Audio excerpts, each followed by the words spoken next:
In this lesson, we'll go through a creative brief that will be asking to create an advertising concept for J&B whiskey. Now, with us selling a whiskey and alcoholic product, there are some do's and don'ts which is important to know when advertising an alcoholic beverage. So we're all aware of what alcohol or excessive alcohol can do, and we all understand the effects of alcohol on the human body. When you are advertising alcohol, it's very important not to encourage the excessive consumption of alcohol. And the most important rule to follow is you are never ever supposed to market alcohol to underage persons. That is the golden rule. So you never depict people who look too young, who might look like they're too young to consume the product. Depending on the laws in your country, normally it's 18, some places it's 21, but that is the golden rule to follow. We do not market to underage persons. Another important thing to remember is we don't ever show people drinking and driving. This is obviously a no-brainer. So we never show people having a good time and then getting behind the wheel of a car. One other important thing to also take into account when marketing an alcoholic beverage is that you don't want to encourage that the product kind of adds to someone's life. It doesn't make your life better in any way. It doesn't take the edge off. We don't want to imply that alcohol kind of makes your life or yourself feel better. So that's the reason to buy it. What we're really doing is we're advertising, we're showcasing a lifestyle, we're showcasing friendship, we're showcasing success. These are the things that you want to link your alcoholic brand to. We don't want to encourage excessive drinking. We don't want to show anyone getting too drunk unless it's an anti-drink drive campaign, then it's fine. But in the case of trying to sell alcohol, we have to be extremely responsible in our messaging. Let's take a look at our brief. One thing to remember is that sometimes a brief is written with a lack of knowledge or lack of information that you might need. So it's your job to interrogate that brief and ask more questions. Check for blind spots. Have they thought of everything? Are we marketing to the right audience? Is our strategy correct? Do we want to focus on sales at this point in the journey? These are all things to think of. So let's interrogate our brief and see if everything is included that should be.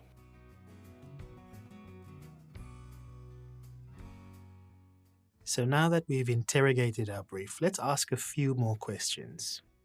So another question I might ask is this a follow-up campaign?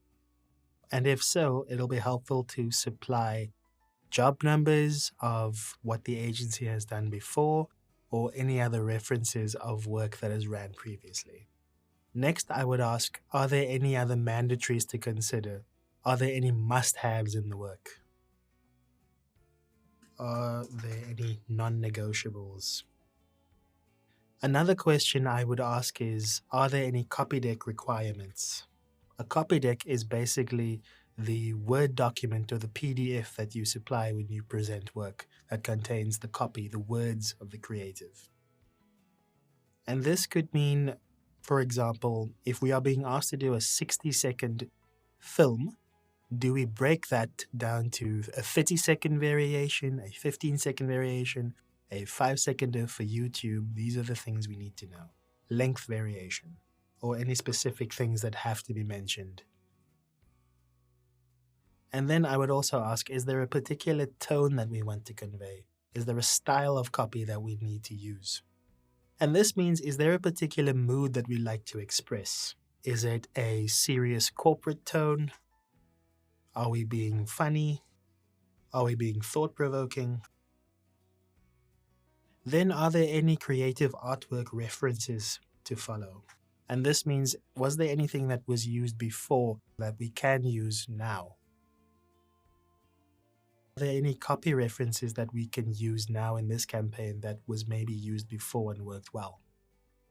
Then what are the creative matrix requirements? And this needs to include all the sizes and specific requirements as per the creative. Then, are there any comments or last thoughts that hasn't been mentioned yet? And just to be thorough, are there any extra attachments? Meaning, was there anything perhaps sent via email or that was attached to this brief previously that hasn't been brought up yet? We've interrogated our brief and we've added some more questions and some descriptors next to those questions to make this brief as thorough and as informational as possible. Hopefully you can see the value in interrogating and being curious and asking more questions when it comes to receiving a brief. I hope this sets us on a path to create some good work once we know all there is to know about the challenge at hand. So, have we grasped our client's communication problem? We need to question if the strategy is correct, if what they're trying to achieve is the right way of doing this. Sometimes a brief will contain a lot of different objectives because, understandably, certain brands and companies want to get the most of their budget. So sometimes you'll see 2, 3, 4, 5 different objectives, which makes your job difficult because it's your job to, first of all, make sense to the audience.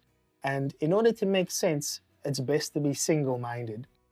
So sometimes a brief will be a little confusing. They want to say too much. Maybe look at that brief, work with your team, and see if there's a way that you can distill all of that information so that there's as much clarity before you get started with your creative ideas. Okay, now that we've asked more questions and we've explained what those questions are, now we are almost at the point where we can start with our brainstorming. But before we get to that point, we need to fill out our brief. So all of those questions that we have, we need to fill out what they are, and that is going to give you the right tools and equipment and all the information you need in order to get started with your creative project. So let's fill out the brief and equip ourselves with all the knowledge and information we need in order to get started. So let's go through the filled out brief. Let's start with who is the client, what is the product, what are we selling? We are selling J&B Scotch Whisky. Our single-minded message is to develop a communication concept to help J&B launch a new variant, J&B Urban Honey. For the project due date, we leave this open for now as it's not really relevant to this, but in reality, you'll usually be given a few months to work on a campaign of this magnitude, from ideation phase to a live campaign. The strategy. The concept needs to live throughout the year across several touchpoints. The concept needs to be able to link itself to the mother brand's positioning of Made Different. A brief summary overview. We need to develop a concept to help launch a new whiskey variant. The concept will need to live across several touchpoints, i.e. in-store, point-of-sale, TV, audio, digital channels, and events. Is there any context and background? It's a new campaign for a new product. Is this a follow-up campaign? No, this is not a follow-up campaign. As we've mentioned before, it's a brand new campaign for a new product. Our objectives are to build awareness of J&B's new variant, J&B Urban Honey, to attract and entice a new subset of whiskey drinkers, and to encourage trial of product. We need to stick to the mother brand's positioning of Made Different. The whiskey space is extremely cluttered. With this highly unorthodox honey-infused whiskey, the brand hopes to engage those who were previously put off by the taste of hard liquor. Our KPIs, Key Performance Index. How is this campaign being measured? It's being measured by quarterly unit sales, social media impressions, and downloads. So who is our target audience? We're trying to reach 18 to 45-year-olds of all genders, but we're trying to put females in a primary position in our messaging. They're young, they're racially and culturally diverse, and people who generally do consume alcohol already. These people are people who like to try new things, and people who generally drink alcohol that tastes good to them. Our call to action needs to be try new J&B Urban Honey. Are there any unique requirements to consider? J&B also sponsors an annual horse race, the J&B Met. We need to consider this as a touch point. There are some mandatories that needs to be included in our work. We need to include the strapline of J&B Made Different, as well as the responsible drinking message throughout the campaign. So what are our list of deliverables? We need a campaign concept, We need in-store point of sale items, and then it says here up to creatives. So that means it's up to us to come up with different things. There are no copy deck requirements. The tone and style of copy, it says J&B is a pioneering brand. They are bold, evocative, and like to stand out in a world of sameness. There doesn't seem to be any creative artwork references here, no copy references either, so we can skip these parts. But these are just important questions you need to consider when it comes to interrogating your brief. As mentioned before, we don't need to consider a budget right now, but in reality, there usually is a set amount of money that will be used for the production of your campaign. And sometimes budgets can be challenging because budgets tend to be small. That's when you need to use your creativity the most. So now we have a filled out brief. Let's take a closer look at who our target audience is.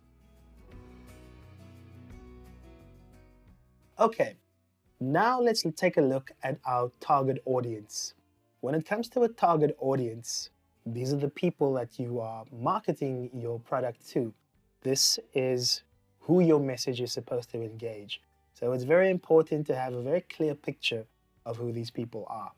They could be a very wide range of people. It could be 18 to 70-year-olds, basically everyone. And a lot of briefs ask for that. So it's important to get a more narrowed down version of who you're speaking to.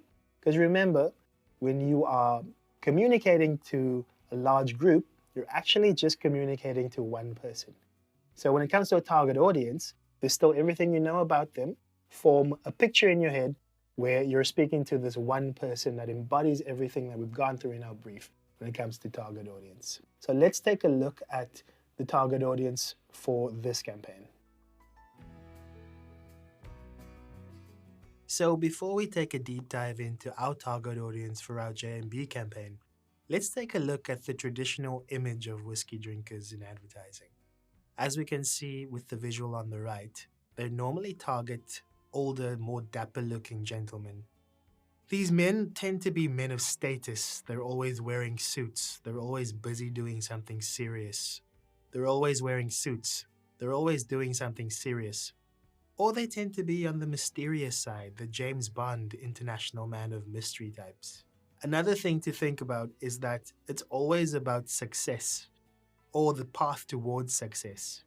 Either the whiskey is along for the ride, or it's the reward for finally achieving the success you've worked towards your whole life. On the other hand, sometimes whiskey brands go for the older man, like your grandfather, for example. And it's the same whiskey that he's been drinking his whole life, really hammering home the traditional aspects of Scotch whiskey.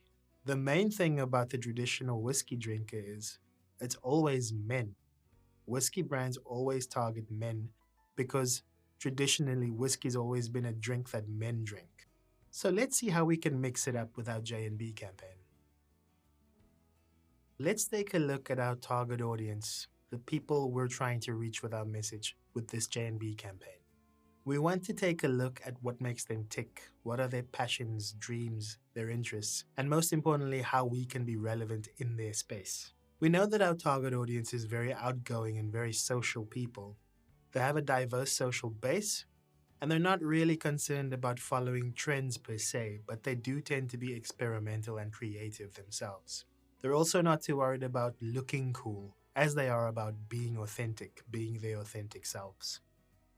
What we know is that our target audience really likes fashion, art, and music. So these three things are something that we could incorporate into our messaging.